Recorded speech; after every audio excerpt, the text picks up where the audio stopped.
In an interview with this season's Dancing with the Stars winner, Joey Graziade, he was asked, what is more difficult, competing in this comp or being on The Bachelor? And here is his response. It's so different. Bachelor was not hard because it gave me my fiance, and I'm so grateful for it. It's a different experience. You really have to put yourself out there. But this is mental warfare. I'm doing something I don't know how to do and have to make it look good, like I know what I'm doing every week. And that is on her, meaning his partner, Jenna, to help me through that. This is so different from anything else I have done before, and I really have to rely on her. And certainly we as competitors have all been there. It is scary to throw it down, right? Especially this poor guy's got to do it in front of millions of people. Terrifying. Now, I've never heard it described this way, but honestly, guys, Joey nailed it. It is crazy hard. It is crazy mental warfare, and that plays out in a number of ways on the comp floor. Okay, so number one, there is so much technique compared to other sports. And in my opinion, part of how we see that manifest itself is, we never see 15-year-old world champions, right? They're always, like pushing 30, maybe in their 30s. It takes a lifetime to get all of those ducks in a row. There's so much going on. Massive multitasking. It's like learning to write with both hands, right?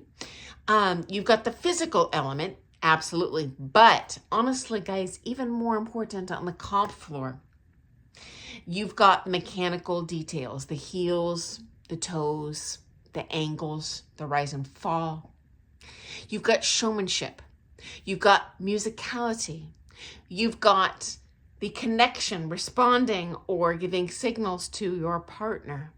So moving in sync with another body that is hooked up to a completely different brain than your own.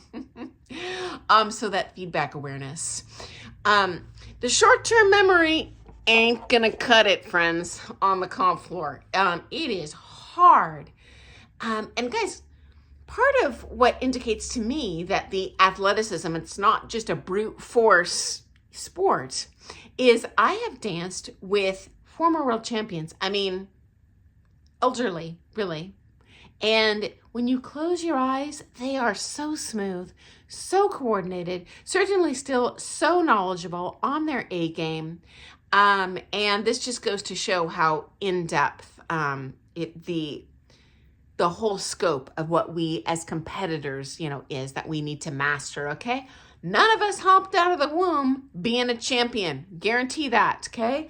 Whether you're a championship level amateur, a pro-am, a professional dancer, we all started at ground zero, just like Joey did. Throwing it down for the first time, trying to make it look good, feeling like we hardly know what we're doing, being always ingratiated to our coaches for giving us that information to help us look more beautiful every time we dance. We just totally agree with everything he says. Spot on. Now, next step in terms of mental game. In my opinion, even more challenging than the multitasking is the long-term mental game of competitively not getting burned out, not getting frustrated. We all go through times of defeat as dancers. We're disparaged, we're insecure, we're helpless, we're frustrated. We don't get the results we want. We're not doing the dancing we want. Maybe we're doing amazing dancing and the politics didn't work in our favor this comp. it takes a very thick skin and mental fortitude to become a beautiful dancer on that comp floor. But you know what, guys? I guarantee every single dancer out there goes through it. And I'll tell you this, no one became a champion by quitting during those disparaging moments. They have fortitude and they keep on going and keeping their eye on the long-term prize. Okay, now related to this, there can also be a physical burnout.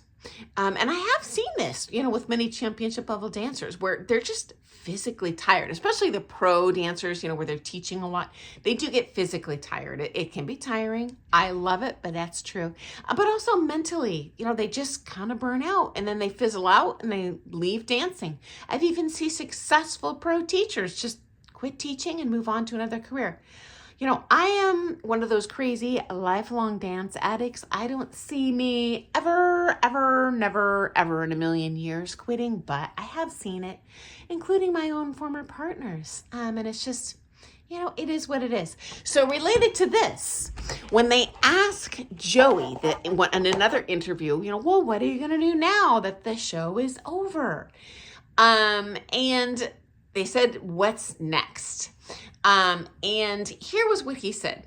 She brought something out in me that I didn't know was there. And we're so excited and we're so happy, but I'm going to have a very nice beverage. I got a nice bottle of Patron and I need to go drink it. And then, guys, this is best. Jenna chimes in. Oh, now she says, the dancing never stops and we need to focus on your wedding dance. Spoken like a true champion. Guys, in every championship level dancer I know keeps on throwing it down. And you know what, guys, I guarantee, I bet my bottom dollar on this, even if they had placed dead last, Jenna would have said that same thing. The dancing keeps on going, and hey, we got a first wedding dance coming up for you. So very insightful, to a champion's mind. It's always on the next step.